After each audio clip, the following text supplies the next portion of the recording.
Hello नमस्ते राम राम जी सभी को। कैसे हैं आप सब? उम्मीद करती हूँ अच्छे होंगे। स्वागत है आप सभी का मेरे प्यारे से व्लॉग में। प्यारा नहीं है भाई, आज हालत बहुत ही ज़्यादा ख़राब है। आज मौसम भी ख़राब है और हालत भी ख़राब है। लाइट जा चुकी थी रात को 2 बजे और अभी बज चुके हैं सुबह के 9। बारिश हो रही है और माता श्री लग रही है बारिश में ही अपना काम निपटाने, और मुझे हो रहा था फीवर काफ़ी ज़ोरदार। मेरी हालत बहुत ही ख़राब थी और सुबह 9 बजे तक भी बारिश बिल्कुल रुकी नहीं थी। ये 9 बजे का सीन है, ये देख सकते हो आप। घर में बिल्कुल सब जगह पानी पानी, जो चीज़ें जैसी बिखरी हुई थी वैसे ही है। फिर मैंने कर दी थी खाना बनाने की तैयारी।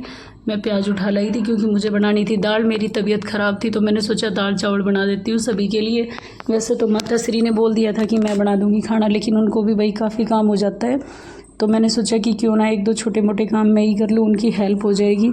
और मेरी तबीयत तो वैसे ठीक नहीं थी और प्याज काटने से तो वैसे भी काफ़ी ज़्यादा दिक्कत हो रही थी। बिल्कुल ही आप देख सकते हो मेरी शक्ल ऐसी हो रही थी, एकदम सड़ी हुई गोभी के जैसी। लेकिन फिर भी कुछ नहीं, थोड़ा बहुत तो करना ही पड़ता है। और मेडिसिन मैंने ली नहीं थी अभी तक, क्योंकि मैं सोच रही थी कि शायद वह सही हो जाएगी, तबीयत हो जाएगी। फिर मैंने प्याज कट किए और प्याज कट करके मैंने की दाल के तड़के की तैयारी।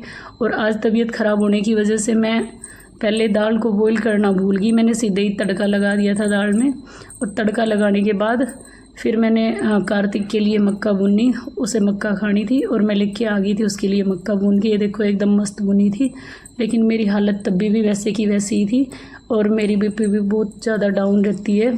तो मैंने सोचा क्यों ना नींबू और नमक ले लिया जाए, तो मैंने मक्का के ऊपर नींबू और नमक लगा लिया था अच्छे से, काफ़ी ज़्यादा। फिर उसके मैंने 2 पीस बनाए। मेरा मन बिल्कुल भी नहीं था, लेकिन मेरी कंडीशन की वजह से मैंने सोचा कि इसी तरीके से नमक लिया जाएगा। वैसे तो नमक इतना ज़्यादा पिया नहीं जाता और नमक और नींबू से बीपी लो की दिक्कत थोड़ी कम हो जाती है। ये मज़े से खा रहा था और मैं भी खा रही थी। वैसे तो तबीयत ख़राब थी लेकिन मैं खा रही थी, आप देख सकते हो। लेकिन सर में इतने ज़ोर से दर्द हो रहा था आज कि मैंने सर पे दुपट्टा बांध रखा था। उसके बाद मैंने दाल चावल बनाए थे जो काफ़ी अच्छे बने थे, लेकिन तबीयत ख़राब होने की वजह से मुझे कुछ भी अच्छा नहीं लग रहा था। मैंने थोड़े खाए, बाकी के मैंने उठा के रख दिए। ये भाई साहब सो रहा था। उसके बाद ना चाहते हुए भी मुझे मजबूरन नहाना पड़ा, क्योंकि मुझे जाना था बाहर और मैं नहा धो के हो चुकी थी रेडी। क्योंकि मैं कल गई थी CSC सेंटर पे कुछ डॉक्यूमेंट्स की वजह से, जो मेरा काम अटका हुआ था और वो मुझे कंप्लीट कराना था।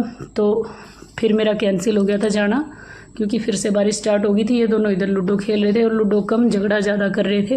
फिर इनकी हो गई थी मारपीट शुरू, और मैंने इनको समझाया कि भाई बच्चे झगड़ा नहीं करते, लेकिन ये दोनों एक दूसरे से फ़ोन छीन रहे थे और लड़ रहे थे। फिर मैंने पिया 1 गिलास पानी, क्योंकि मुझे बहुत ही ज़ोर से चक्कर आ रहे थे। और पानी वानी पी के फिर मैंने उसको बोला कि भाई दिन में तो हम नहीं गए, सुबह के टाइम तो CSC सेंटर में, लेकिन शाम के टाइम पक्का चलना है। फिर मैंने बनाई चाय, और चाय बना के मैंने थोड़ी चाय पी, और चाय पी के फिर से हम निकल चुके थे अपने CSC सेंटर के लिए। क्योंकि ये डॉक्यूमेंट्स का काम इतना परेशान करता है कि बस पूछो ही मत। डॉक्यूमेंट्स के लिए तो इतना सर दर्द रहता है भाई, सच में। इतने तो ज़िंदगी के दिन नहीं है जितनी एक के बाद एक चीज़ ये बढ़ाई जा रही है ना डॉक्यूमेंट्स की। इनसे सच में हालत ख़राब हो जाती है बंदे का। एक जन्म तो डॉक्यूमेंट्स कंप्लीट करवाने में ही निकल जाता है। और निधि चला रही थी बाइक और मैं उसके पीछे सवार होकर चल दी थी। आगे के रास्ते में बाइक मैंने ले ली थी। मैंने बोला कि तू पीछे बैठ, मैं चलाती हूँ, क्योंकि मुझे लगता है डर। वैसे तो वो बाइक अच्छी चलाती है, मेरे घर पे सभी ने सीख रखी है, और भाई सबको आनी भी चाहिए, क्योंकि इमरजेंसी होती है तो अपना काम हम खुद कर सकते हैं अगर हमें आती हो तो। और फिर ये टाइल वाला रोड आ गया था। ये मुझे इस पे बाइक चलाने में थोड़ी दिक्कत होती है, क्योंकि ये ऐसी होती है, इनमें गैप वगैरह होता है उसकी वजह से, और बीच बीच में फिर गड्ढे वगैरह आ जाते हैं, उससे तो बहुत ही ज़्यादा दिक्कत हो जाती है। लेकिन मैं चला लेती हूँ अच्छे से, ऐसी कोई बात नहीं है। और बारिश हुई थी तो कई जगह पे पानी भी था और बीच बीच में ट्रैफिक भी था, लेकिन सब जगह को, सारी बाधाओं को पार करते हुए मुझे पहुंचना था अपनी लोकेशन पे।